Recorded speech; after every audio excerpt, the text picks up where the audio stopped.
जय श्रीमन नारायण। आज हम मार्कंडेय ऋषि जी की कथा को श्रवण करेंगे, जिन्होंने प्रलय को अपनी आंखों से देखा है, ध्यान की अवस्था में जाकर के देखा है, जिन्होंने मृत्यु को जीत लिया और भगवान नारायण से एक कल्प तक जीवित रहने का जो है आशीर्वाद प्राप्त किया है। इनकी कथा को हम आज श्रवण करेंगे।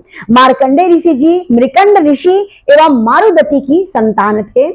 बाल्यकाल से जो है विष्णु के भक्त थे, श्री हरि नारायण के भक्त थे एवं भगवान शंकर की भी परम भक्ति किया करते थे। उनको जो है अल्प आयु उनको प्राप्त थी, परंतु भगवान शंकर की ऐसी आराधना करते हैं और महामृत्युंजय मंत्र का उन्होंने कठिन रूप से जाप किया है, तपस्या किया है। इस पर भगवान प्रसन्न होकर के उनको जो है दीर्घ आयु प्रदान करते हैं, अमरता का आशीर्वाद प्रदान करते हैं।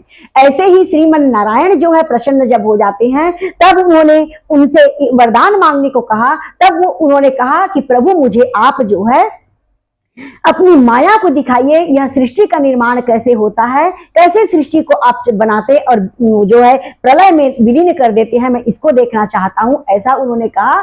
तब श्री हरि नारायण ने उनको प्रलय का दर्शन कराया है।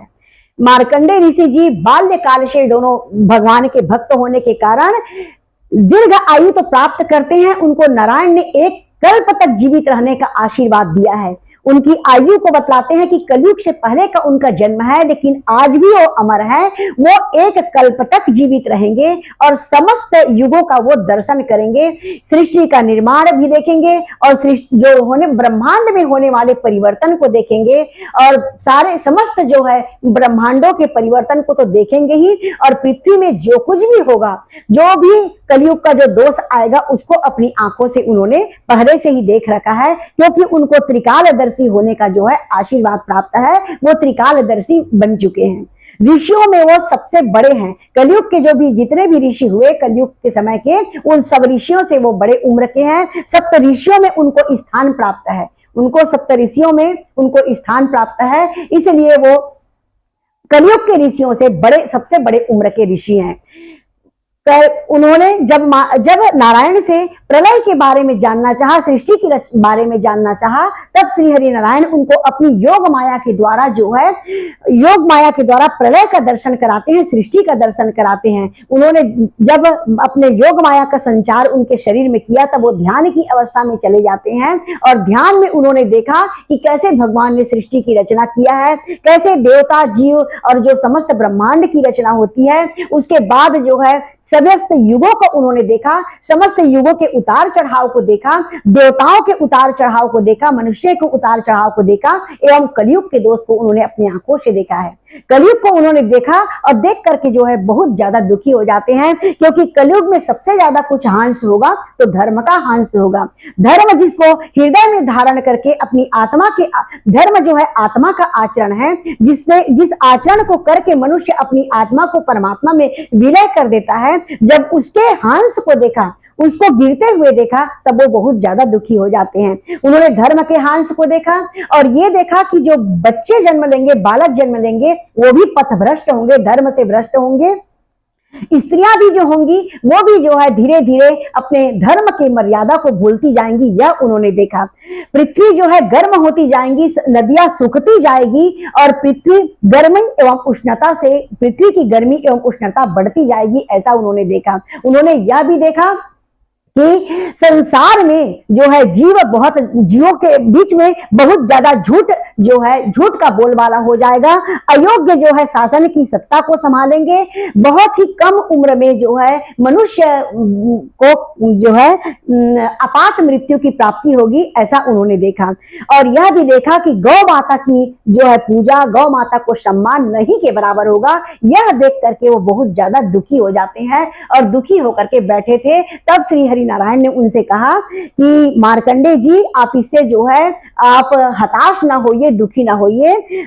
कोई भी मनुष्य किसी भी युग में हो, यदि वह भगवान नाम संकीर्तन करेगा, श्री हरि नारायण मेरी कथा को जो श्रवण करेगा, भगवान नाम का संकीर्तन करेगा, भक्ति में डूबा रहेगा, वह चाहे किसी भी युग में रहे, वह मोक्ष को प्राप्त करेगा, मेरा परम पद को प्राप्त करेगा, मैं उसका कल्याण करूंगा, ऐसा श्री हरि नारायण ने उनको समझाया। जब इन समस्त दोषों को देखते हैं मार्कंडेय जी बहुत ज्यादा दुखी हुए। अंत में उन्होंने देखा इतनी जो है प्रबल वर्षा होती है, इतनी प्रबल वर्षा होती है, और उस वर्षा में जो है समूचा संसार डूब जाता है, समूची पृथ्वी डूब जाती है। और उसमें उन्होंने क्या देखा कि स्वयं को उस प्रलय के बाढ़ में जो है तैरते हुए पाया, और उस प्रलय के थपेड़े में इधर उधर बहते हुए जब वो हजारों वर्ष तक ऐसा उसमें गोते खाने लगे, तैरने लगे, तैरते तैरते वो थक जाते हैं, तब उन्होंने क्या देखा कि उस विशाल जो है समुद्र में, जिसका कोई था नहीं था, जिसका कोई आदि नहीं था, अंत नहीं था, उस समुद्र में एक जो है पीपल का वृक्ष, उन्होंने घना पीपल का वृक्ष देखा।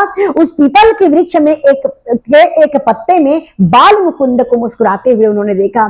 बहुत सुंदर दिव्य रोशनी निकल रही थी उस पत्ते में से, और पत्ते में छोटे से जो है भगवान श्री हरि नारायण मुस्कुराते हुए सो रहे थे, मुस्कुराते हुए उनको देख रहे थे और अपने अंगूठा को चूस रहे थे।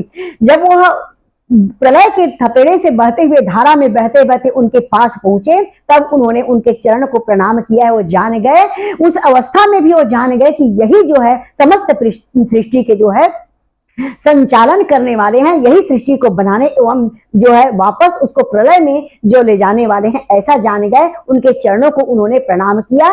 जैसे ही उन्होंने उनके चरणों को प्रणाम किया, उनकी ध्यान की अवस्था टूट जाती है, और ध्यान की अवस्था टूट गई, तब उन्होंने यह देखा, उन्होंने मुख्य रूप से 4 तत्वों को अपने हृदय से अनुभव किया है।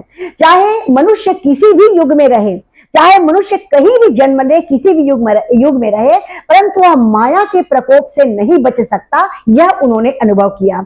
माया जो है अवश्य में हावी हो जाती है मनुष्य के ऊपर, यह उन्होंने पाया। उन्होंने यह भी देखा कि भगवान का नाम जो है एकमात्र तारक जो है मंत्र है, वही भगवान का मंत्र ही मनुष्य को तारण कर सकता है, मनुष्य के उद्देश्य को पूर्ति कर सकता है, मनुष्य को परम पद प्रदान कर सकता है। इसके सिवाय दूसरा कोई भी ऐसा उपाय नहीं है जो मनुष्य को तारण कर सके, यह उन्होंने पाया। उन्होंने यह भी पाया कि मनुष्य जो है, ये संसार के जितने भी लौकिक ज्ञान है, संसार के जितने लौकिक ज्ञान है वो एक दिन नष्ट हो जाएगा, परंतु जो आत्मज्ञान है वह हमेशा अमर रहेगा, ऐसा उन्होंने पाया।